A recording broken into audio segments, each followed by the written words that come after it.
Hari ini kita akan belajar tentang hidup ini berjalan dengan siapa.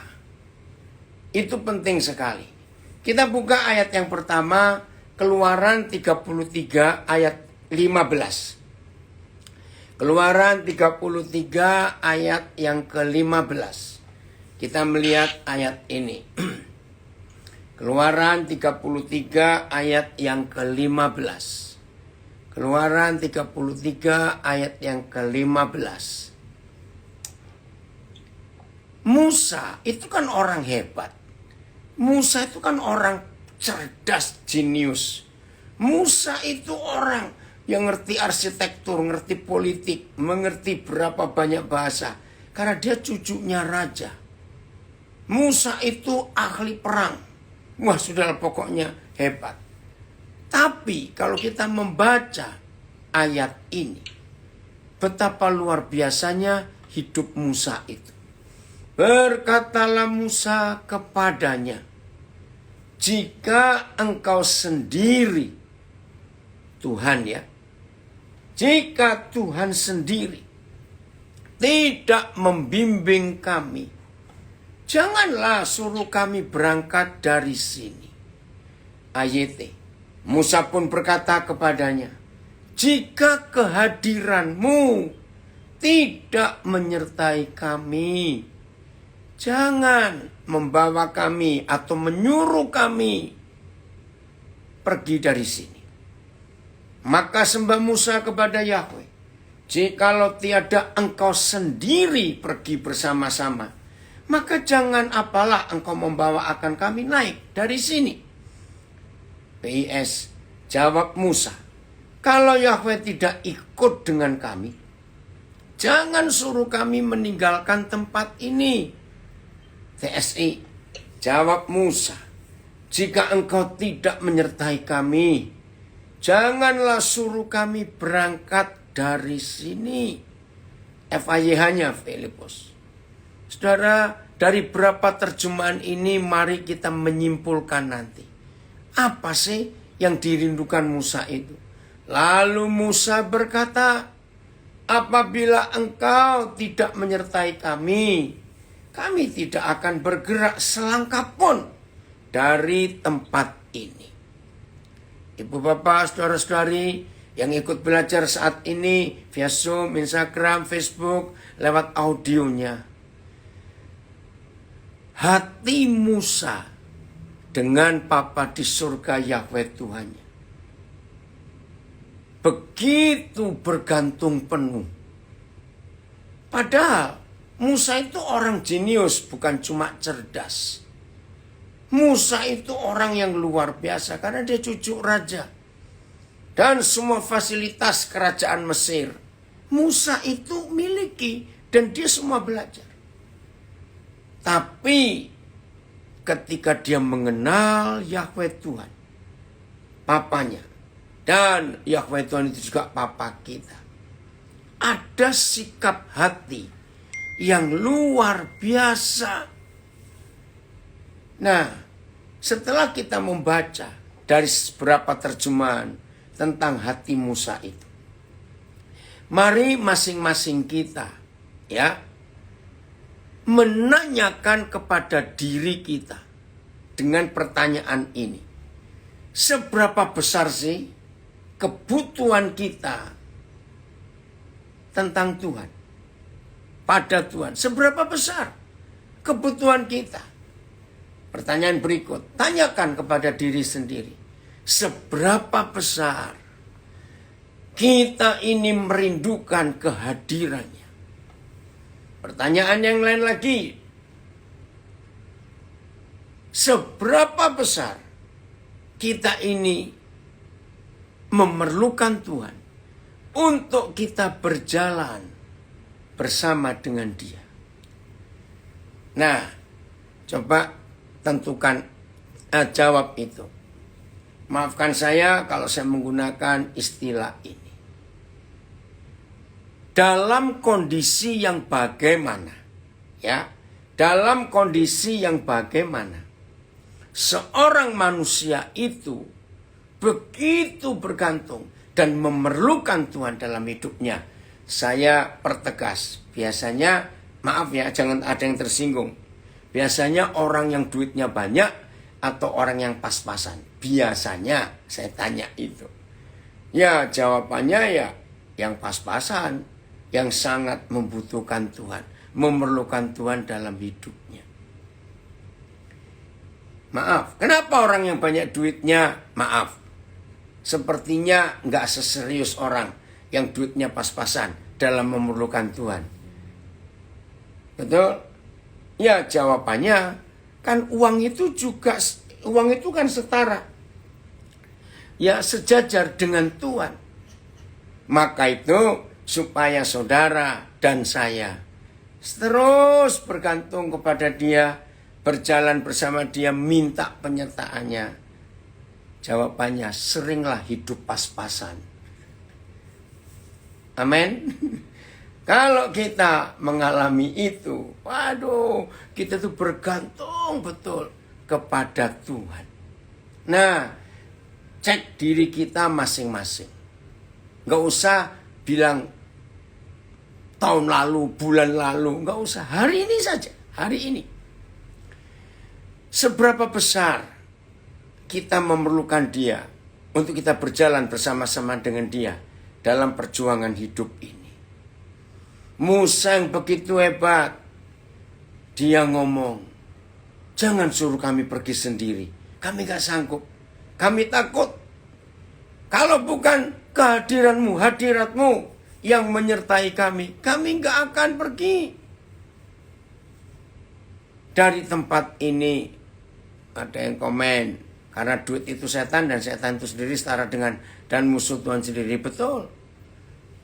Jadi saudara selalu kita cek dalam hati kita. Seberapa besar ya kerinduan kita, kebutuhan kita kepada Tuhan. Ini yang harus selalu ada di hidup kita. Saya ulangi, harus selalu ada di hidup kita. Kita buka 2 Samuel pasal 5. Ya, suatu hari setelah Daud dilantik menjadi raja atas Israel. 2 Samuel 5 mulai ayat yang ke-17. Kurang hebat apa Daud? Setelah 7 tahun dia menjadi raja atas suku Yehuda dan Lewi. Pengalamannya sudah banyak 7 tahun itu. Ya. Tapi dia luar biasa dalam hidupnya. Puji Tuhan, saudara, anak-anak saya hadir untuk belajar. Oke. Luar biasa Tuhan kita. Ketika didengar orang Filistin, ini Daud, tadi Musa. Ketika didengar orang Filistin bahwa Daud telah diurapi menjadi raja atas Israel. Dengar itu ya, Filistin. Maka majulah semua orang Filistin untuk menangkap Daud. Karena memang mereka gak suka dan benci pada Daud. Ketika Daud, saya ganti kata tetapi karena terjemahnya kurang tepat. Ketika Daud mendengar hal itu. Mendengar apa? Bahwa kerajaannya akan diserang oleh semua orang Filistin. Ketika Daud mendengar berita itu, lalu ia pergi ke kubu pertahanan. Oh, puji Tuhan, ini ada seorang saudara ibu. Terima kasih 2 hari kemarin sudah memberitakan firman Tuhan di GPD Petani Pekanbaru. Puji Tuhan, nanti malam ada lagi Bu. Saya nggak tahu alamatnya di mana, di GPIS ya, di Pekanbaru juga. Nah, saudara, apa reaksi kita? Ya, apa reaksi kita begitu masalah datang kepada kita? Ini penting sekali. Apa reaksi kita ketika masalah itu datang? Jangan panik dulu. Jangan grogi dulu. Berarti ya, jangan ketakutan dulu. Jangan rugi. belajar seperti Musa, belajar seperti Daud. Begitu masalah itu datang di hidup kita, Guten Morgen Yudi, ini teman saya lama dari Jerman. Sikap Daud dan sikap Musa ini luar biasa, selalu melibatkan Tuhan. Dan Musa dan Daud tidak pernah berani berjalan sendiri. Jadi ketika Daud tahu kerajaan baru yang dia pimpin sedang diancam oleh semua orang Filistin.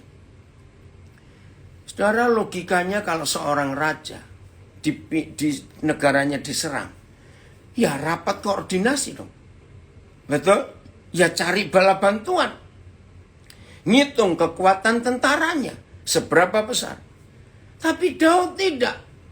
Ke kubu pertahanan. Nah, kata kubu pertahanan itu punya dua arti. Satu, tempat raja, ya, tempat raja membuat rapat, meeting kenegaraan dengan semua penasehatnya. Tapi arti kedua, tempat kubu pertahanan itu tempat Daud mencari Tuhan. Nah, di dalam peristiwa ini Daud ke kubu pertahanan ternyata bukan rapat koordinasi bicara dengan semua penasihat kerajaan, panglima-panglima perang. Enggak. Lihat ayat 18-nya. Apa yang dibuat Daud di kubu pertahanan? Ketika orang Filistin itu datang dan memencar di lembah Refaim, Roh Kudus, kami mengambil keputusan hari ini dan seterusnya. Dalam nama Tuhan Yesus, kami mau belajar seperti Musa, seperti Daud. Ketika masalah datang bertubi-tubi, ketika kami menghadapi masalah, kami tetap mau berjalan dengan Tuhan. Kami mau melibatkan Tuhan dalam hidup ini. Sehebat apapun kemampuan kami, sehebat apapun pengalaman kami, sehebat apapun koneksi kami dengan orang-orang tertentu, pejabat-pejabat tertentu, hanya Tuhan andalan kami. Terima kasih Roh Kudus untuk firman-Mu ini. Mampukan kami sepanjang hidup kami. Hanya Tuhan, dan hanya Tuhan. Walaupun banyak di antara kami yang punya uang banyak, punya koneksi banyak, punya fasilitas banyak, tapi kami mengambil keputusan dalam nama Tuhan Yesus. Hanya Tuhan andalan kami. Kami mau berjalan bersama Tuhan. Kami takut berjalan sendiri, kami takut. Terima kasih Bapa. Kami mau sungguh-sungguh selalu berharap penuh kepada Tuhan. Dalam nama Yesus. Saudara lihat. Apa yang Daud buat? Bertanyalah Daud kepada Yahweh. Saudara, kalau saya pakai istilah kenegaraan, ini Daud ini raja konyol betul. Tahu raja konyol ya, maaf. Kata itu negatif sekali. Di mana kekonyolannya? Ya jelas negaranya diserang musuh. Pertanyaannya aneh. Bertanyalah Daud kepada Yahweh. Apakah aku harus maju melawan orang Filistin itu? Stop dulu ya. Karena ada dua pertanyaan Daud ini. Hah? Sudah jelas negaranya diserang musuh. Oke Vero, Tuhan memberi penghiburan ya. Mama tercinta Tuhan panggil, itu yang terbaik. Oh ada 2 Samuel 5:19 ya Vero. Oke nanti kita. Ya itu. Sudah jelas negaranya diserang musuh. Musuh sudah di dekat istana. Pakai bertanya, apakah kau harus maju melawan orang Filistin itu? Memang, kalau kita melihat sekilas kalimat ini, maaf. Ini raja apaan? Sudah jelas negara diserang. Kok pakai tanya?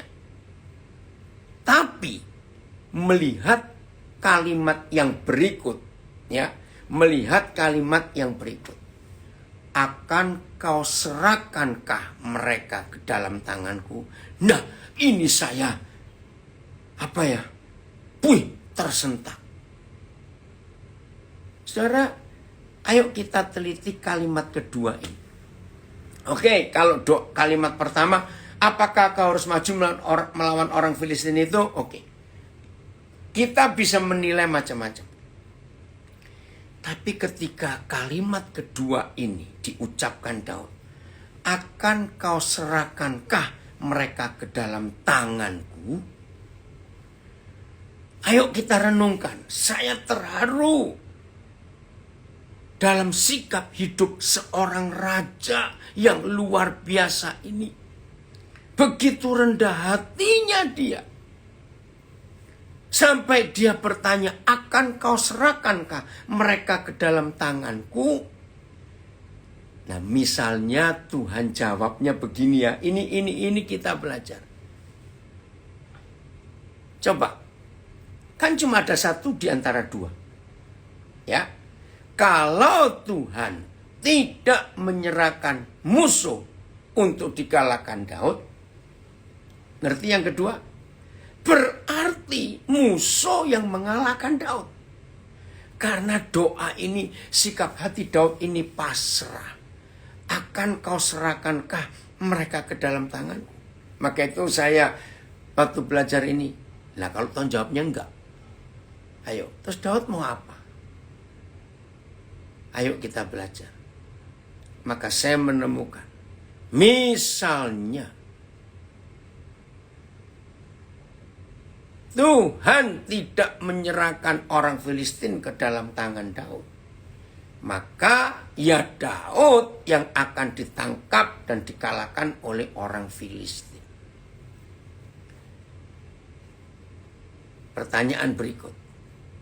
Menurut saudara membaca, akan kau serahkankah mereka ke dalam tanganku? Coba jujur ya, jujur. Berarti Daud pun sudah siap nggak untuk dikalahkan, ditaklukkan oleh orang Filistin? Ayo tolong jawab. Saya ingin ada yang jawab ini. Ya, ini pertanyaan luar biasa loh saudara. Akan kau serahkankah mereka ke dalam tanganku? Nah, kalau tidak, ayo, bagaimana jawabannya? Ayo saya tunggu ini. Yang di Zoom, yang di Facebook, Instagram, silakan nulis. Kalau sampai jawaban Tuhan, enggak Daud, aku enggak akan menyerahkan mereka ke dalam tanganmu. Berarti kamu yang akan kuserahkan ke dalam tangan mereka. Ya, ada yang jawab dari Magelang. Daud tetap siap. Betul. Oh, ada yang jawab di Zoom. Dari mana ini? Saya baca dari gereja mana? Oh, dari Pasuruan. Belum siap. Oke. Ya. Nah, kita punya jawaban. Dari Kalimantan Barat. Sudah siap. Ini yang luar biasa, saudara. Saya beri ilustrasi ya. Karena karena Daud taat. Ya. Oke, saya baca ini komen bagus. Dari Tulungagung. Karena Daud taat. Pasti tetap maju meski kalah. Oke. Saya punya kisah waktu masih kecil. Saya percaya semua kita pun punya kisah. Ini gereja Oekumene Terang Dunia ini dari LP mana ya? Cibinong, Pak. Oh, Cibinong. Puji Tuhan. Dari Nias ada yang masuk nggak Gunung Sitoli? Ini presiden lagi di Pulau Nias ini. Ya. Saudara, kita mau belajar ini. Saya nggak tahu, saudara pernah ngalami nggak? Saya pernah ngalami waktu masih kecil. Ya namanya anak kecil nakal, ya wajar, ya tahu. Nah, hari itu Papa marah kepada saya. Karena memang saya salah. Dia mau pukul saya. Nah, ini loh, ini pelajaran saya nggak akan lupa. Ketika tangan Papa dengan alat, ya saya lupa waktu itu rotan atau ikat pinggangnya saya lupa. Ya, tapi nggak sampai nyiksa enggak. Ya. Saudara, saya nggak menjauh dari dia. Saya justru tabrak, Ya karena saya masih kecil. Saya tabrak badan papa saya. Pas di kakinya karena saya kecil. Saya peluk erat-erat kaki papa saya. Saya nggak akan lupa peristiwa itu. Ayo, yang belum pernah ngalami, coba bantu saya jawab. Ya. Kira-kira ketika papa melihat anaknya memeluk kakinya kuat-kuat ketika mau dihajar atau mau dipukul. Ayo, yang belum pernah ngalami, coba berikan jawaban. Yang sudah ngalami, ya ngerti sendiri. Saudara, saya melihat sikap papa saya ketika saya peluk kakinya kuat-kuat. Tolong jawab. Makin dia marah dan pukul atau dia nggak jadi mukul? Ayo, mana jawabannya ini? Ayo. Nggak tega untuk mukul. Masa mau dipukul sudah peluk betul? Saudara, nggak jadi mukul. Betul. Aduh. Itu sungguh-sungguh mengharukan. Makin parah dipukul. Enggak. Itu. Nah ini pasti belum pernah punya anak ini yang ngomong ini. Masa makin parah dipukul? Nah enggak apa-apa. Ada yang ngomong gini, enggak jadi dipukul. Betul. Maaf ya, saya enggak kenal siapa ini yang nulis. Makin parah dipukul. Tidak. Ya, oke. Saya mau baca juga ada komen ini di chat. Masih. Bukan masalah menang atau kalah bagi Daud. Tapi apa yang Tuhan perintahkan, itulah yang akan dia kerjakan. Karena ia hamba yang taat. Betul. Berarti saudara, apapun yang terjadi, walaupun rugi, tidak enak, kalah, asal Tuhan tetap berjalan bersama dengan kita, maka kekalahan, kerugian gak ada artinya. Tahun 74 pertama kali saya berjumpa Bapak Yusuf Roni, itu begitu bebas dari penjara Kalisosok Surabaya tahun 74. Saya ikut kebaktian kesaksian dia di beberapa gereja di Surabaya.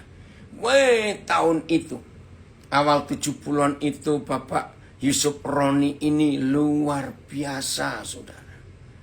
Dipakai Tuhan hebat sekali. Nah, salah satu kesaksian yang saya nggak akan lupa sampai hari ini. Ketika saya diancam dan dikutuki, kamu masuk neraka karena kamu murtad. Tiba-tiba Pak Yusuf Roni keluarkan kalimat ini. Saudara, saya tidak akan takut masuk neraka. Loh, kan semuanya kaget. Tapi kalimat berikutnya membuat orang bertepuk tangan. Saya nggak akan takut masuk neraka.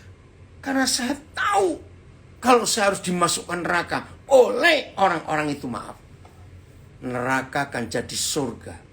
Karena Tuhan Yesus ada dengan saya. Baik. Saudara, sampai hari ini saya belum pernah mendengar siapapun yang pernah berkata seperti itu. Saya siap masuk neraka dan saya nggak akan takut. Karena Tuhan Yesus menyertai saya. Maka neraka akan jadi surga. Kira-kira setuju nggak prinsip ini? Nah, ayo kembali ke 2 Samuel 5. Jadi misalnya setelah Daud bertanya yang kedua, akan kau serahkankah mereka ke dalam tanganku? Berarti kan ada satu di antara dua jawaban. Bisa ya, bisa enggak misalnya. Nah kalau enggak bagaimana? Tapi itulah yang kita pelajari dari Daud. Yahweh menjawab Daud. Waduh, luar biasa. Terima kasih Papa. Apa yang Papa jawab? Majulah. Sebab aku pasti akan menyerahkan orang Filistin itu ke dalam tanganmu. Wow. Semangatnya Daud lebih bangkit lagi. Nah, seperti itu dalam perjalanan hidup kita berjalan dengan Papa di surga. Selalu melibatkan Dia. selalu berjalan bersama dia. Kalau dia ke kanan, ya kita harus ke kanan. Kalau dia ke kiri, kita harus ke kiri. Amin ya, Dr. Hari Neno Pais, luar biasa. Ikuti saja, ikuti. Yang saya baru sapa tadi ini, salah seorang anak kami yang sudah doktor. Nak, cepatnya yang Papi bilang itu kejar ya, untuk buat jurnal-jurnal supaya meningkat terus. Nah, dia juga taat. Saya pertama kali ketemu anak kami ini waktu dia baru lulus S1 dari Universitas Nusa Cendana di Kupang. Saya nggak kenal dia, tapi dia sudah sering banyak dengar. Nah, ternyata hatinya itu untuk ke Papua. Ya udah, akhirnya dia berangkat jadi guru di Nabire. Nah, sekian waktu. Nah, saya melihat betapa luar biasa pengabdiannya, ketaatannya, hatinya. Lalu Tuhan dapat berikan dia kesempatan ambil S2 di Gajah Mada. Balik lagi ke Nabire untuk jadi berkat. Luar biasa. Wah, waktu dia S2 hebat sekali. Kiprah hidupnya, ya, pengabdiannya. Tuhan angkat dia lagi. Akhirnya Tuhan buka pintu untuk dia ngambil S3 di Universitas Indonesia. Hebat. Nah, sekarang jadi orang yang luar biasa. Bangga kami dengan kamu. Nah, itulah kalau kita mau nurut saja, selalu melibatkan Tuhan, berjalan. Ya, begitu pula Papa Yahweh terhadap kami. Kalau kita bersalah, ya langsung bertobat minta ampun. Jangan lari jauh. Peluk kaki Papa kita. Wah, belas kasihannya luar biasa. Ada yang komen lagi, yang memberikan tambahan. Sadrak, Mesak, Abednego tidak takut masuk tungku api. Betul. Jadi kalau toh harus menghadapi masalah, maka di dalam dapur api yang menyala, panasnya dibuat 7 kali lipat. Saudara masih ingat kisah 3 saudara kita ini? Raja Nebukadnezar sampai bertobat. Sampai dia tanya, hei, kamu tadi, ini pada para pengawal. Loh, kamu tadi masukkan berapa orang? 3 raja. Lihat itu. Kenapa ada 4 orang? Wih, luar biasa. Nah, itu yang diimani oleh Pak Yusuf Roni. Walaupun harus masuk neraka. Siapa pribadi keempat dalam hidup Sadrak, Mesak, Abednego? Ya, juru selamat kita. Maka itu saudara, tidak ada ruginya kita hidup berjalan bersama dengan Tuhan. Nggak ada ruginya. Selalu melibatkan Tuhan dalam hidup ini. Maka itu Sadrak, Mesak, Abednego ternyata nggak ditinggalkan sendirian. Walaupun harus melaksanakan hukuman itu. Jadi mulai hari ini, maaf, kalau ada di antara kita yang ikut belajar saat ini, tiba-tiba sadar, iya, maaf ya, kata ini, loh, kok Tuhan gak ada ya? Tuhan ada di mana ya? Loh, pernah toh suatu kali kita merasa, kok sendirian? Tuhan di mana?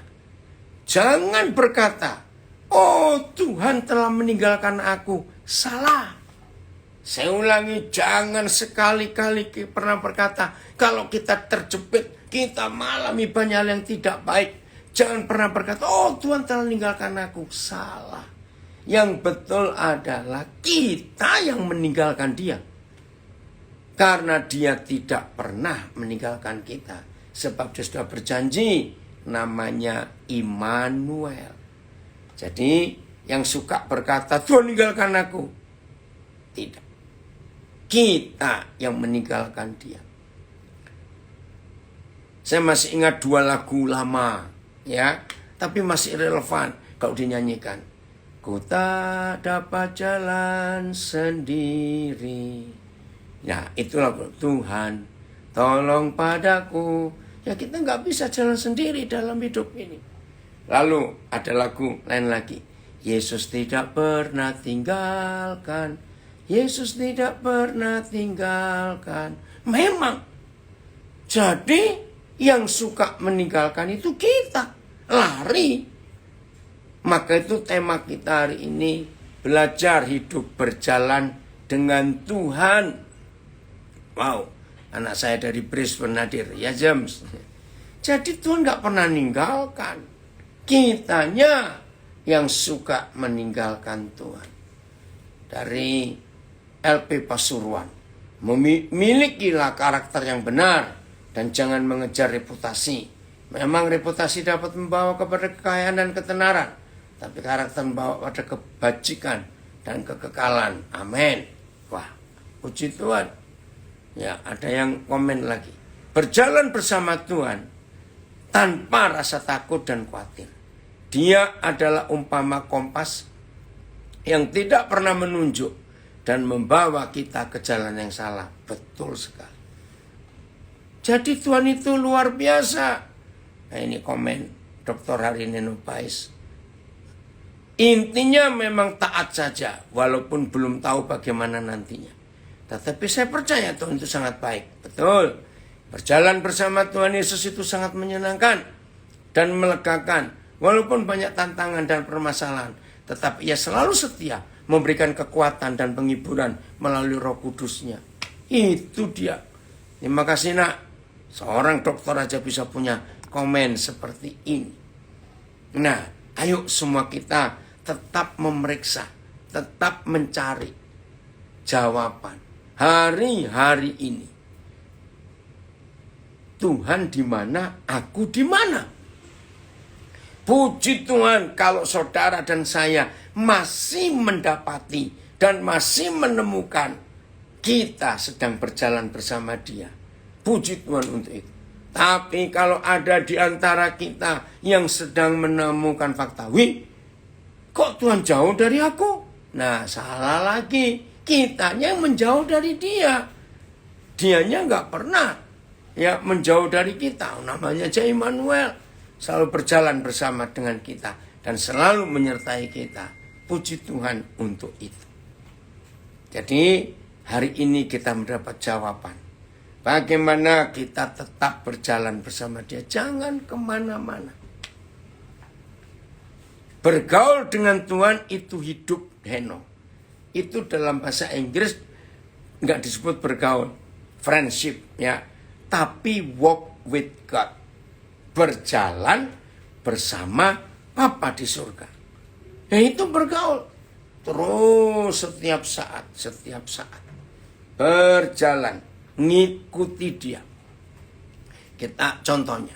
Semua kita pasti masih ingat lagu. Tiap langkahku diatur oleh Tuhan. Dan tangan kasih-Nya memimpinku. Nah saudara, itu lagu saya suka sekali. Sejak saya masih kecil dulu. Masalahnya bukan pada Tuhan. Apakah Tuhan tetap akan menuntun kita? Oh, kalau itu nggak perlu kita ragukan. Lalu masalahnya di mana? Dengar. Masalahnya ternyata pada kita sendiri. Oke, saya beri contoh lagi anak kecil.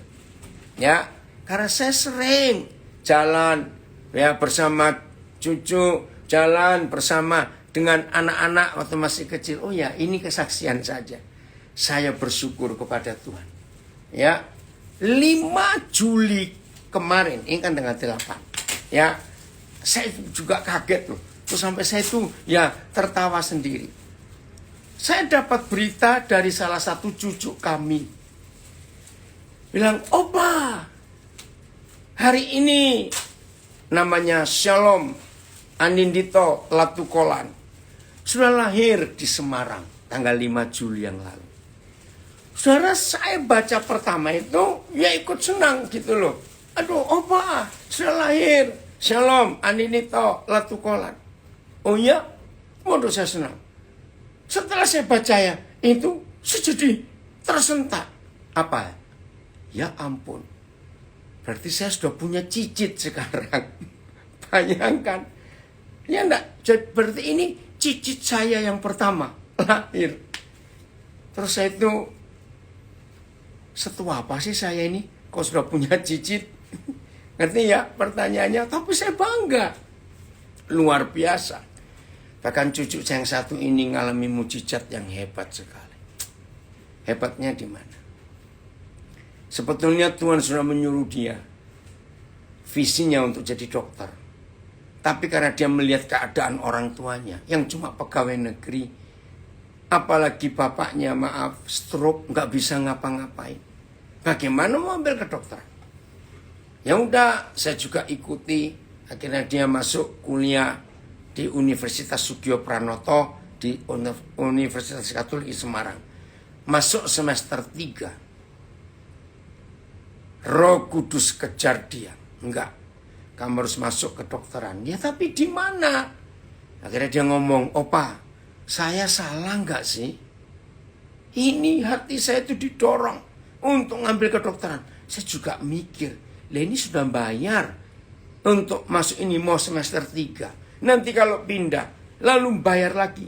Kedokteran itu mahal sekali. Tapi karena cucu saya ini sangat yakin tuntunan Tuhan. Saya bilang, ya udah, kalau itu memang Tuhan, Tuhan hebat sekali. Maju. Dia cari. Dan ternyata yang terbuka Universitas Kristen Indonesia, UKI, di Jakarta Timur. Saudara, hari itu orang tuanya berjuang. Orang tuanya punya warisan tanah di Maluku, cukup luas. Tapi daerahnya jauh dari kota. Ditawar-tawarkan untuk biaya kuliah kedokteran. Enggak laku-laku. Nah, di situ saya melihat mujizat. Wih, dengan cara yang enggak masuk akal. Akhirnya dia lulus. Waktu dia wisuda sarjana kedokteran, lalu dia koas. Wih, cucu saya ini memang luar biasa. Akhirnya dia dilantik jadi dokter. Hebat Tuhan pakai dia. Nah, di dalam waktu dia koas itu, dia ketemu calonnya. Lalu mereka menikah tahun yang lalu, 2021.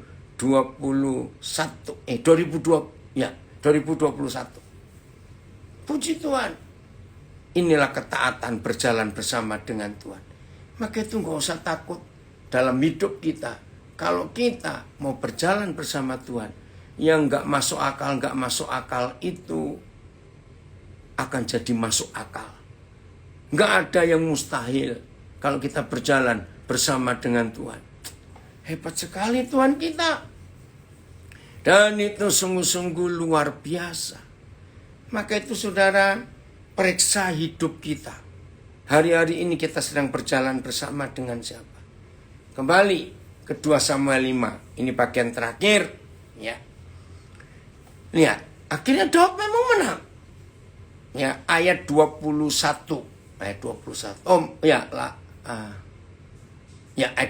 Ayat 20 dulu. Ya, ayat 20, 2 Samuel 5.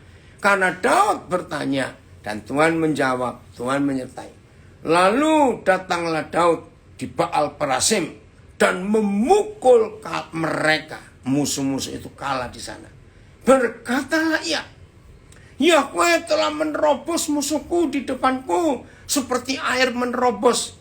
Sebab itu orang menamakan tempat itu Baal Perasim. Orang Filistin itu meninggalkan berhalanya di sana. Lalu Daud dan orang-orangnya mengangkatnya. Puji Tuhan, menang. Woi, anak saya dari Timika, saudara dari Alabama, puji Tuhan. Ayo kita terus belajar. Berapa waktu kemudian, sayang, Samuel tidak menunjukkan waktunya. Ya, dari kemenangan pertama itu hebat. Ya Hari, masih ingat gak? Anaknya saudara kita yang di Manokwari dulu. Ya, Jerry Latukolan dengan Kak Arlin yang dari Semarang, sarang mereka. Hebat dia. Ya. Nggak ada ketulisan berapa lama jaraknya. Ayat 22. Ketika orang Filistin maju sekali lagi dan memencar di lembah Refaim. Nggak mau nyerah kalah, balik lagi nyerang. Nah, ini logika manusia. Saya percaya semua kita pasti bisa berpikiran seperti yang saya pikirkan. Musuh yang sama, berarti persoalan yang sama, berarti masalah yang sama datang lagi. Logikanya, saya nggak tahu saudara. Ya hantam aja lagi, masalahnya sama, tempatnya pun sama, lembar refaim. Catat, musuh yang sama, tempat yang sama, masalahnya sama, seperti yang berapa waktu lalu kita sudah pernah hadapi. Datang lagi. Wajar nggak kalau saya berkata, nggak usah tanya Tuhan lagi, nggak usah, sama kok. Tapi tidak dengan Daud. Dia selalu melibatkan Tuhan. Maaf. Ini pribadi yang luar biasa, saya kagum. Apa yang dibuat Daud? Ayo kita bertobat. Maaf, kalau dipikir, ya kita sih nggak ada apa-apanya Daud. Betul nggak? Daud itu orang luar biasa.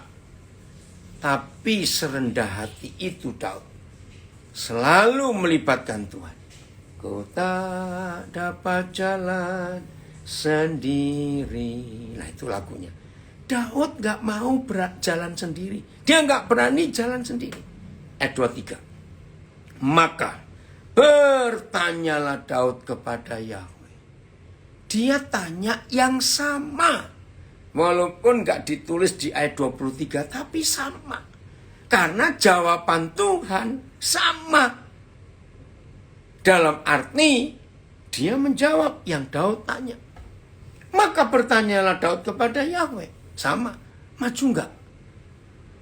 Yahweh menjawab. Dan Yahweh menjawab, janganlah maju. Nah, ini loh. Berjalan bersama dengan Tuhan. Selalu ada hal-hal yang baru. Janganlah maju. Tetapi buatlah gerakan lingkaran. Sampai ke belakang mereka. Ini perang atau petak umpet? Ya betul enggak? Suruh nyerang dari belakang mereka. Sehingga engkau dapat menyerang mereka dari jurusan pohon-pohon kertap. Hari masih ada ya. Papi mau titip ini. Nah ini saya beri kesaksian. Kemarin siang. Dengan 3 gembala di Pekanbaru. Ya. Kami satu tim diajak makan siang di sebuah mall. Dan ada satu gerai. Kami makan di situ. Ketika kami sedang asik makan, tiba-tiba ada Grab food, tahu ya? Yang kayak Gojek jadi pakai jaket hijau, tapi ini bukan untuk penumpang, yang Grab food, ya. Tahu Roh Kudus berkata kepada saya, selamatkan orang itu. Waduh, kan dia juga cepat. Saya keluar dari tempat duduk saya panggil dia. Ada apa-apa? Nah, saya tadinya nggak mikir mau nyampaikan gimana. Tiba-tiba Roh Kudus bilang, belikan dia makanan. Oke ya, kamu masih berapa lama nunggu? Ya, belum tahu Pak, tergantung mereka selesai masak. Oke, kamu mau nggak beli makanan? Dia bingung saudara. Ya, nggak mungkin dia bisa bayar. Maaf, saya cuma cerita. Akhirnya saya bungkuskan dia 3 macam makanan. Ya makanan kecil itu ya, tapi makan siang ini. Begitu saya bungkuskan, terus saya minta nomor HP-nya. Itu kebiasaan saya.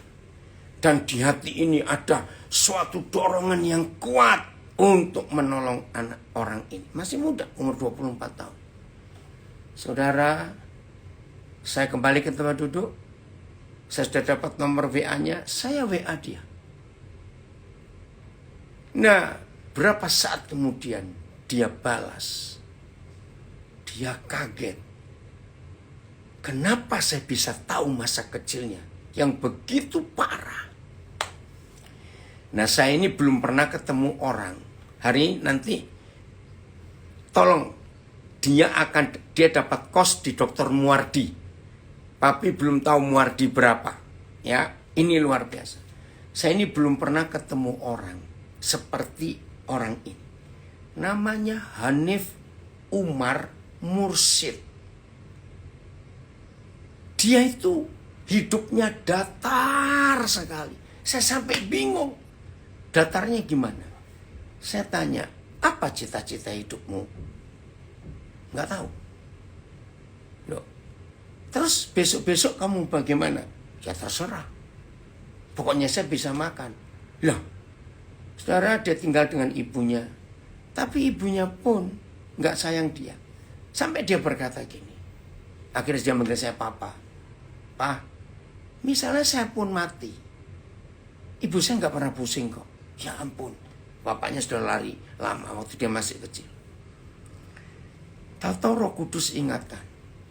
Akhirnya dia ketemu saya. Jadi dia kontak lagi, Pak boleh nggak saya ketemu? Saya tanya, kenapa kamu pengen? Aduh, ini luar biasa ini. Saya belum pernah ketemu orang seperti Papa. Kok bisa tahu? Ya udah. Akhirnya pas kami mau balik, saya beritahu dia 10 menit lagi Papa nyampe di sini. Dia datang duluan. Saudara, dahsyat Tuhan. Ketika dia nggak tahu apa-apa, nggak tahu mau apa, sampai saya tanya, terus hidup ini gimana? Ya terserah saja Pak. Ada besok ya saya jalani besok. Luar biasa. Nah, waktu ketemu, Tuhan ingatkan. Cita-citamu waktu masih kecil itu apa? Ternyata anak ini seorang pemusik.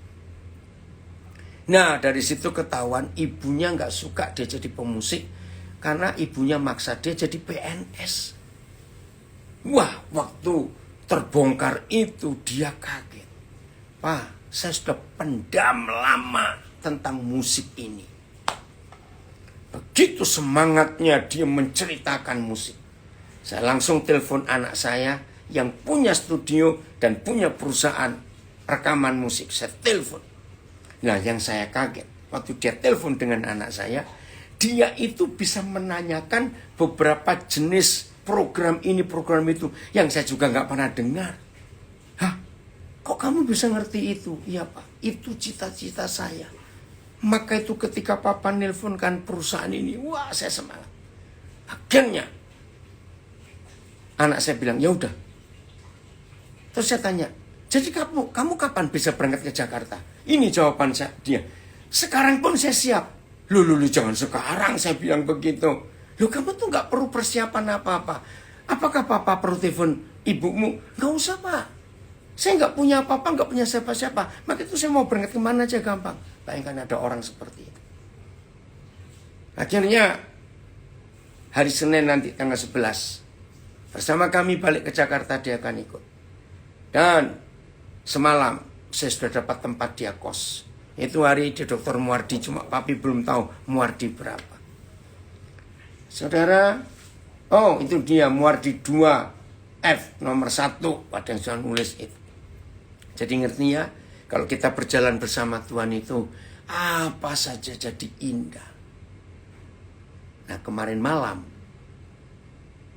saya nggak tahu bagaimana. Dia ikut ibadah pertama kali. Dan dia dengar firman Tuhan pertama kali. Itu kemarin. Ya Sayuti, apa kabar? Wah, luar biasa. Maka itu berjalan bersama Tuhan itu, kita akan melihat keajaiban demi keajaiban. Senang ya kalau begitu. Anak-anak saya di warga binaan, ayo semuanya hidup. Melekat, nempel, selalu berjalan bersama dengan Tuhan. Maka kuasa Tuhan akan nyata. Itu yang Tuhan rindukan atas kita. Enggak ada ruginya kita berjalan bersama dengan Dia. Enggak ada ruginya.